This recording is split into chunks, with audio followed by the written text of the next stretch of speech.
And the grim economy has also taken its toll on NASA as the program has recently retired its last space shuttle fleet. China now has its eye on the sky. This after successfully launching an experimental module today.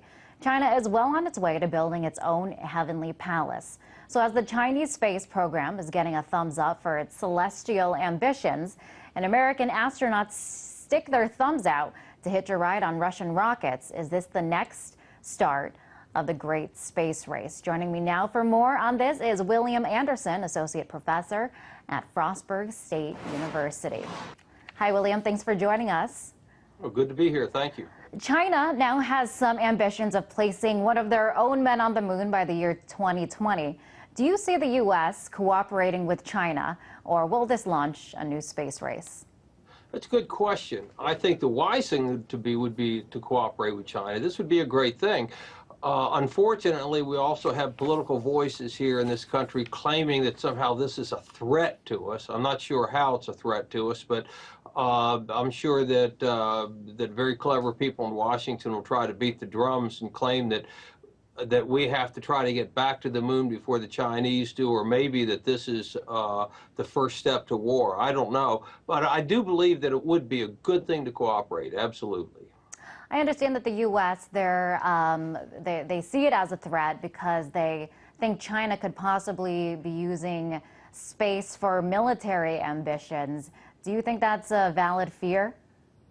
I don't know if it's a valid fear. I mean, the United States certainly has done it, and so we tend to think that if we've done it, why then nobody else should be allowed to do it. I'm not sure why we have that attitude here, but nonetheless, I do think that anything can be used, I guess, for military ambitions, but I really do not think that's where the Chinese are headed. The Chinese have become much wealthier because they've gotten away from the socialism that dominated them for years and years. They've gone much more to a market economy and much more to an economy where they're making things for the rest of the world.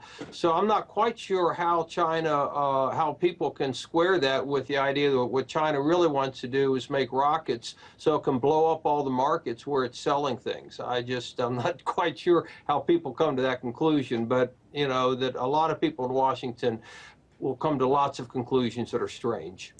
And, you know, space leadership is often seen as a symbol of international leadership. Do you think that the U.S. losing its power when it comes to space will be symbolic of the U.S. overall decline of its power and influence in the world? Well, that's an interesting point. I do think that if we got out of the NASA business. I mean, that NASA is basically now just a hopeless bureaucracy. And I know we put people on the moon in '69. I remember where I was. I was in high school at the time. And I think, though, that if we actually would allow the entrepreneurs to be turned loose and instead of making this a government operation, really allow private companies to find what they can make out of space, whether it's satellites or whatever, or even space tourism, that in fact I think we could become a very, very good leader in space. But I think that if we want to depend on NASA, then yeah, you'll see that whatever position we have declining, because NASA just is incapable, I think, of really doing anything great anymore.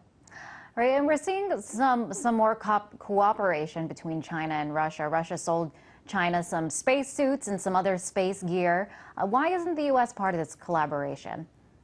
That's a good question, and I think it'd be great if they were. I really like the idea of seeing cooperation between governments on this. I don't know why we can't do it. I mean, you know, the Russians aren't going to be invading us, and neither are the Chinese, so I don't see what all the fear is about. I think it would be a great thing. I mean, and the Russians have very capable scientists, and so do the Chinese. I mean, I think this could be a really good thing to really promote cooperation. But whether or not people want to do it, that's something beyond me. I'm not a politician. William, thank you for joining us. That was William Anderson, Associate Professor at Frostburg State University.